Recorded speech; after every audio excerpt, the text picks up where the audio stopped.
After Bungie confirmed that Essence of the Oversoul is farmable, I knew what I had to do. I needed to find out the drop rate. So I blocked out some time and set out to grind until I couldn't grind anymore. Before anything, I did my normal clear to ensure nothing funky would happen, and grabbed my guaranteed essence.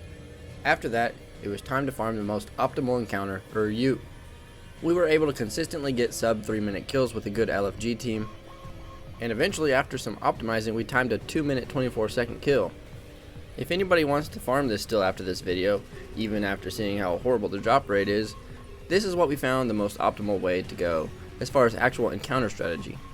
Do your normal checkpoint nonsense and get everybody in the encounter. Have everybody start doing the encounter like normal, while the scout takes the chalice from underneath using this little cheese of simply jumping up to the ceiling. I don't know how Bungie missed that one. Pass it around during ad clear until you get 3 players enlightened. Doing this saves you a huge chunk of time, as by the time you kill the Shriekers, you should have your second player enlightened already, and your scout can get to work. Have your scout call out the 2 closest wizards for the other 2 enlightened players, and then they can take the final room for themselves. A few tips here because there's still some people who don't know. Firstly, you can damage the shield singers. Try saying that 5 times fast. It doesn't start the DPS or wipe timer. Only killing them or taking too long will do that.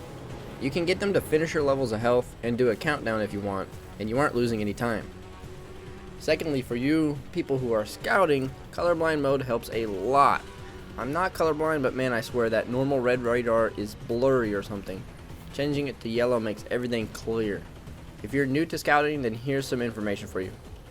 The 3 rooms above the entrance can easily be checked with your radar by just looking for the vehicle blips while running down the hall. The towers outside must be checked from the 2nd floor, not the ground floor. Otherwise, the Shriekers will always be shown as above you. Doing it from the 2nd floor, you just look for either a up or down arrow on the vehicle blip.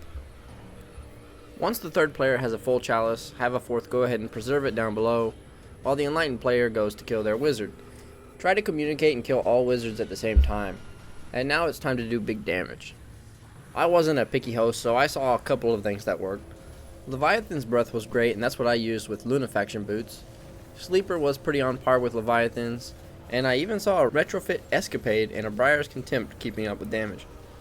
You can be picky with your team, but a 1-phase is a 1-phase to me. Just make sure you have a div and a well or 2, because this encounter is hectic during DPS. I did this for 10 hours, but really only 9 of those hours were productive. During that final hour, we had some players swap out with new ones, and things went bad. Realistically, this is just 9 hours of data and 1 hour of LFG fails. Now let's see what I walked away with after grinding this for 10 hours with randoms. In total I got 71 kills, so 7.1 kills per hour on average. With a solid team and no levers and some optimizing, you could easily get this to 10 kills an hour. Those 71 kills translated to 355 spoils on Conquest. That's about 35.5 an hour. Again, this could easily have been 50 an hour. Then the most useful thing I got from farming? Well, it isn't Essence of Oversoul. I was actually pretty happy to get 40 Witches Engram from all this. Yeah, 4 engrams an hour for farming Uru. And finally, the most disappointing part of the grind. Essence of Oversoul drops.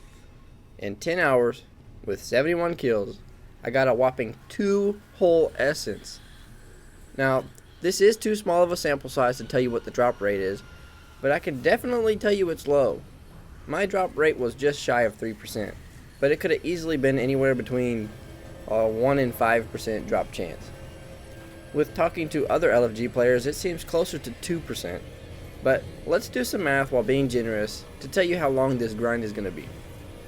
So again, being generous, let's say the drop rate is 5%, which again seems unlikely, and you have a stacked team that is consistently getting 10 kills an hour anytime they farm. Assuming you already got every triumph complete and then got to grinding, you should start with at least 15 essence. That means for the gun alone, you need to grind 10 hours for 5 essence. If you want the catalyst too, that's another 30 hours of grinding consistently, for 40 hours total for another 15 essence. Look, guys, do yourself a favor. Skip this grind. Do the triumphs, slowly work at the catalyst at your leisure since it isn't that great anyway.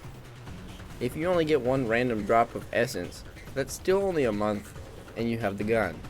This isn't the first time I've been disappointed by an in-game grind involving killing a wizard either. Before this grind, I actually killed Samuma from Ghosts of the Deep for 10 hours. If you're interested in how sad that loot was, it's on screen now. For now, I'm gonna go get prepared for my next grind, which is almost guaranteed to have much better loot outcomes. Until then, see ya out there.